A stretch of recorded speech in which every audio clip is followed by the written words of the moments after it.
बाबा का ढाबा। शहर के घंटाघर के पास एक बूढ़ा बूढ़ी एक छोटा सा ढाबा चलाते थे। दोनों एक दूसरे का सहारा थे और किसी तरह अपना पेट पाल रहे थे, लेकिन महंगाई ने उनका जीना मुश्किल कर दिया था। आज सुबह से सिर्फ 2 ग्राहक आए हैं और शाम के 5 बज गए हैं। कुछ समझ में नहीं आ रहा कि क्या करें। वो सब कह रहे हैं कि बाजार में मंदी आ गई है, इसीलिए सबकी गिराई नहीं चल रही।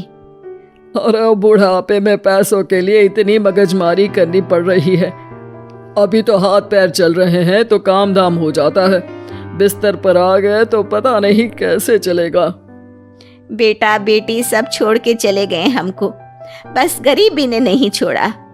भगवान के घर देर है अंधेर नहीं, सुनते सुनते हमारी आंखों में अंधेरा छा गया। कल भी बचा हुआ खाना कुत्तों को देना पड़ा था, आज भी यही करना पड़ेगा। रोज की तरह आज भी ग्राहकी नहीं हुई थी। रात को बाबा और अम्मा सड़क किनारे बने अपने ढाबे में ही सो जाते हैं। अगले दिन सुबह सुबह ही एक ग्राहक आ जाता है। बाबा जरा एक चाय और एक कचौरी तो देना। जी भैया, अभी गर्मा गर्म कचौरी तल के दे रहा हूँ। एक ही चाहिए बेटा? आपके साथ आई मैडम जी नहीं खाएंगी क्या? नहीं नहीं, मैं ये सब रोड की चीजें नहीं खाती हूँ, आप इन्हें ही खिला दो। और जल्दी करो ना, रितेश मूवी जाने के लिए लेट हो रहा है। अरे बाबा, लाल चटनी ज्यादा डालना। हाँ। लेकिन उसके बाद फिर पूरे दिन कोई ग्राहक नहीं आता और फिर से सारा खाना वेस्ट हो जाता है।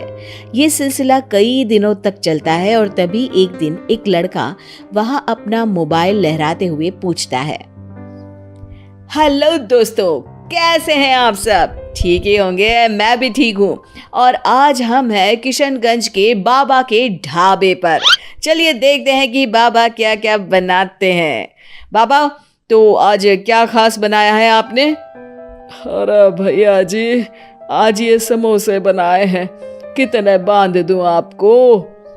हाँ भैया जी, लाल चटनी के साथ बहुत अच्छे लगेंगे, ले लीजिए ना।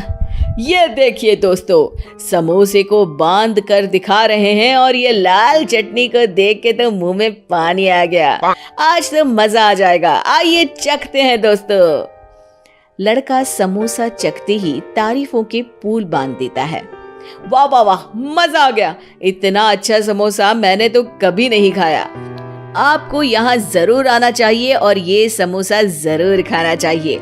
और एक चीज, ये देखो, ये रोड साइड पर इनका ढाबा है, इनकी हेल्प तो होनी ही चाहिए। अच्छा, वैसे और क्या क्या बनाते हैं आप? बेटा, पराठे मैगी सब बनाते हैं। वाह वाह, इतना अच्छा खाना बनाते हो, बहुत भीड़ होती होगी। अरे नहीं बेटा, कोई नहीं आता हमारे ढाबे पे, पैसे पैसे को तरस गए हैं। अरे आप रो क्यों रही हैं? रोइए मत, क्या हो गया है? अरे बेटा, कुछ बिकता ही नहीं है, आधे भाव में चीजें बेच रहे हैं, प्यार से बना रहे हैं, फिर भी। तो आप दोनों ही हैं? कोई बच्चे बच्चे नहीं है क्या आपके? अरे बेटा, जो है वो हमें छोड़ के कहीं चला गया है, उसके कारण ही हमें ऐसे दिन देखने पड़ रहे हैं। जो थोड़ा बहुत पैसा हमने इस ढाबे से बनाया था, वो सब लेकर भाग गया था। ओह, देखिए आप चिंता मत करिए, मैं आपका वीडियो सोशल मीडिया पर डालने वाला हूँ और फिर देखना कितनी जल्दी लोग आपकी मदद के लिए आगे आएंगे। वो लड़का अपने कैमरा से बाबा के ढाबे का वीडियो बनाता है और सोशल मीडिया पे शेयर कर देता है।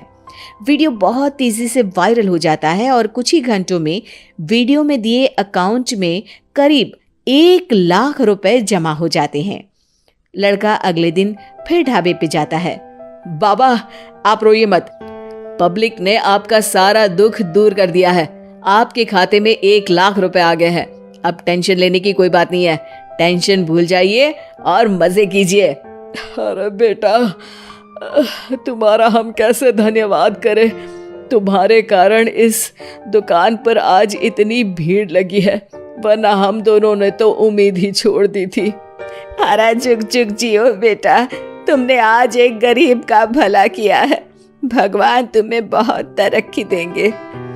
बाबा की कहानी सोशल मीडिया के बाद टीवी पर भी फेमस हो जाती है और टीवी पर बाबा का बेटा उनकी कहानी देख लेता है और उसकी नजर बाबा के खाते में आए रुपयों पर पड़ती है। 1 लाख रुपया, वो भी एक दिन में? अरे ऐसा ही चलता रहा तो ये दोनों तो करोड़पति हो जाएंगे और मैं ऐसा ही रह जाऊंगा। लगता है यही समय है इनके पास वापस जाने का। 2-3 इमोशनल डायलॉग चिपका दूंगा, दोनों मान जाएंगे। और ये देखकर बाबा का बेटा उनके पास वापस चला जाता है। अब बाबा मैं आ गया बाबा, अब मैं आ गया हूँ, आप चिंता मत कीजिए, मैं आपकी पूरी मदद करूँगा। अब तो मेरी आंखें खुल गई है बाबा। अरे बेटा, कितना याद करते थे तुझे मेरे लाल। अपने बूढ़े माँ बाप को छोड़ के अब कहीं मत जाना। अरे नहीं नहीं माँ, तब तो मेरी मजबूरी थी, लेकिन अब नहीं, मुझे माफ कर दीजिए माँ बाबूजी। बाबा काफी नरम दिल के इंसान थे और बेटे के आने की खुशी उनके लिए पैसों से कहीं ज्यादा होती है। वो अपने बेटे को माफ कर देते हैं। बेटा, हम तो कुछ साल में बचेंगे भी या नहीं कोई भरोसा नहीं, लेकिन तू मेहनत करके ये ढाबा चलाना, और इसलिए आज से मैं ये ढाबा और ये पैसे तेरे नाम करता हूँ। अब हमारी तो उम्र हो गई है, अब तू काम करना और हम घर बैठकर खाएंगे। ये कहकर बाबा सारा पैसा अपने बेटे को दे देते हैं और आराम से अपनी पत्नी को लेकर अपने पुराने घर चले जाते हैं। ढाबे पर काफी भीड़ बढ़ती है। कुछ दिन में ही बेटा काफी पैसे कमा लेता है। एक दिन जब व्लॉगर लड़का वहां पहुंचता है तो देखता है ढाबा बंद है। वो बाबा के पास जाता है। अरे बाबा, आपने अपना ढाबा क्यों बंद कर दिया? ढाबा बंद नहीं तो? वो लोग वहां जाते हैं तो पड़ोसी बताते हैं कि ढाबा तो पिछले 4 दिन से खुला ही नहीं। बाबा ढाबे को अपने पास रखी चाबी से खोलते हैं तो देखते हैं कि ढाबे में एक बर्तन तक नहीं है। बाबा सर पकड़कर बैठ जाते हैं। हमारे बेटे ने हमें फिर से बर्बाद कर दिया।